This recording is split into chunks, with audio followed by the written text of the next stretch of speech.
Should have pre-made a glass. I'm Stephen Blackmon. I work for Doar Bros Cocktail Bar in Charleston, South Carolina. Today I'll be making the classic Vieux Carré cocktail for you out of New Orleans, and also my riff on that called the pommarré.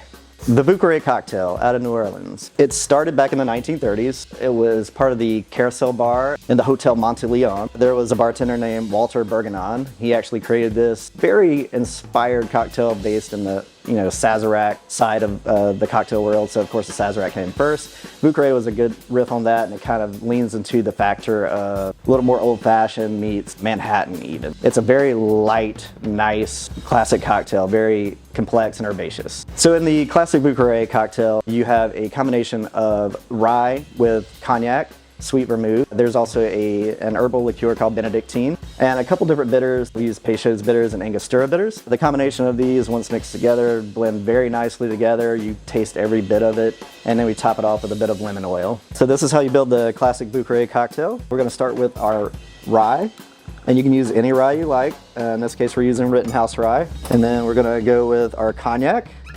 Again, any cognac you choose, but we're using Pierre Ferrand cognac. 3/4 ounces there. Typically people use like a normal sweet vermouth, but in this case we use Puntamess. Puntamess is kind of an amare meets sweet vermouth, so you get a bit of herbaceousness and extra complexity out of it. Now we're gonna go with Benedictine, which is a French herbal liqueur. We're gonna go with 2 bar spoons of this, traditionally 1, but we use 2. Next up we've got our Angostura bitters, so we're gonna do 2 dashes of that. Now we have Peychaud's bitters, we're gonna do 2 dashes of that. Good bit of ice here.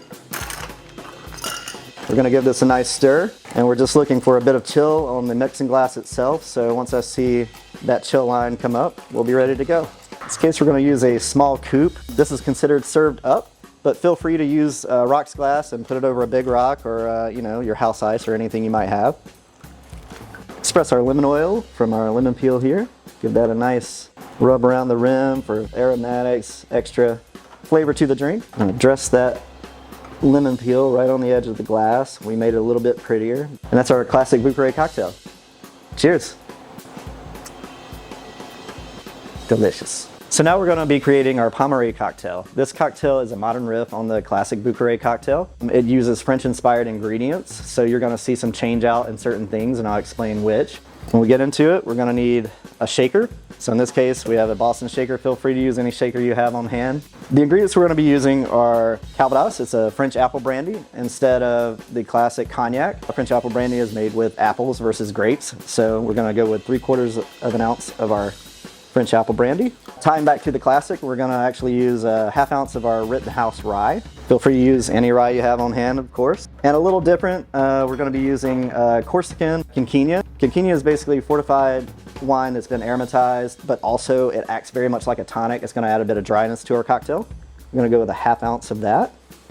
Again, tying back to our classic Vieux Carré cocktail, we're going to bring Benedictine back into the scene. We're going to do a 1/4 ounce of that. And then we're going to do 3/4 of an ounce of our house-made spiced apple shrub.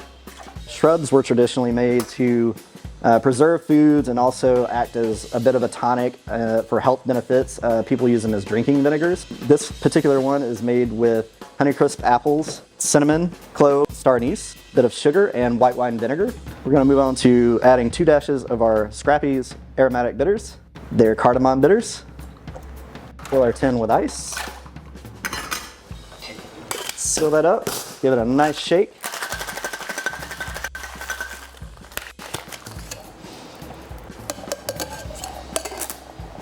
Now we're going to double strain this into our Nicanora glass. Feel free to use any coupe or wine glass or rocks glass. You're also welcome to strain this over some ice cubes. Feel free to do so. Make it your own. Then we're going to dress this with some fresh Honeycrisp apple. And there you have it, my pommarré, which you can also find in the local palate magazine. Cheers. It's delicious. French fall in a glass.